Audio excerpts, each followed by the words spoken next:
வணக்கம். ஓம் தொலைக்காட்சி செய்திகள். செய்திகளுக்காக இணைந்திருக்கும் நான் ரோகிணி அரதவச்செல்வம். விசுவாவாசி என்னும் சித்திரை புதுவருட பிறப்பு தொடர்பாக குறுப்பீடாதிபதி விளக்கம் அளித்துள்ளார். சித்திரை புதுவருடம் விசுவாவாசி என்னும் பெயரோடு 13ஆம் திகதி பின்னிரவு 2:29 புதுவருடம் பிறக்கின்றது. வருடம் பிறக்கின்ற நேரம், கிழமை, திதி, நட்சத்திரம் தொடர்பாக இந்து மத குறுப்பீடாதிபதி மகாராஜா ராஜகுரு ஸ்ரீ ஐயப்பதாச சாம்பசிவ சிவாச்சாரியார் இவ்வாறு விளக்கம் அளித்துள்ளார். ஓம் தொலைக்காட்சி டான் தமிழொலி டான் நியூஸ் நேயர்கள் அனைவருக்கும் சர்வதேச இந்து மத குருபீடத்தின் இனிய வணக்கங்களும் மலர இருக்கின்ற சித்திரை புத்தாண்டு நல்வாழ்த்துக்களும் நல்லாசிகளும்.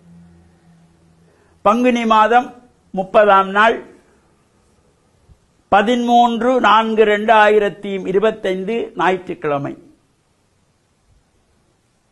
பின்னிரவு இந்த புது வருஷம் மலர்கின்றது. நமது நாட்டிலே 2 பஞ்சாங்கங்கள் நடைமுறையிலே உண்டு.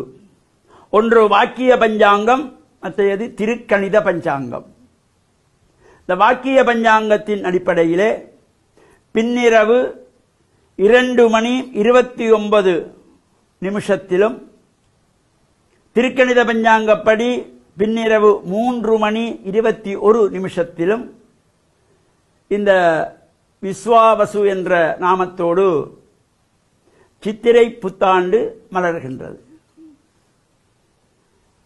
அபரபட்சத்து பிரதமை திதியும் சுவாதி நட்சத்திரம் 1ஆம் பாதத்திலே, வச்சிரநாம யோகத்திலே, கௌலவ கரணத்திலே, கன்னி நவாம்சத்திலே, மகர லக்னத்திலே, செவ்வாய் கார ஓலையிலே, புதன் சூக்ஷ்ம ஹோரையிலே இந்த வருஷம் மலர்கின்றது.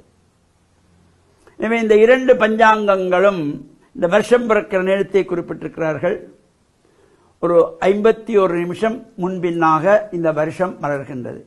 எனவே மலர இருக்கின்ற இந்த சித்திரை புத்தாண்டு நம் எல்லோருக்கும் எல்லா விதமான சிறப்புகளும் கிடைக்க வேண்டும்.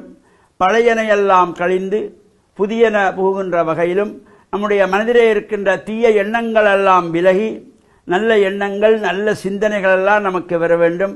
இந்த மலர இருக்கின்ற விஸ்வாவசு என்கின்றதாகிய புது வருஷம் நம்முடைய வாழ்விலே நமக்கு சிறப்பையும் சந்தோஷத்தையும் ஆனந்தத்தையும் மகிழ்ச்சியும் தர வேண்டும் என்று எல்லாம் வல்ல இறைவனை பிரார்த்தித்து, சர்வதேச இந்து மத குருபீடத்தின் சார்பில் அனைவருக்கும் நல் ஆசிகளையும் சித்திரை புத்தாண்டு நல் வாழ்த்துக்களையும் கூறிக்கொள்வதில் மன மகிழ்வு கொள்கிறோம்.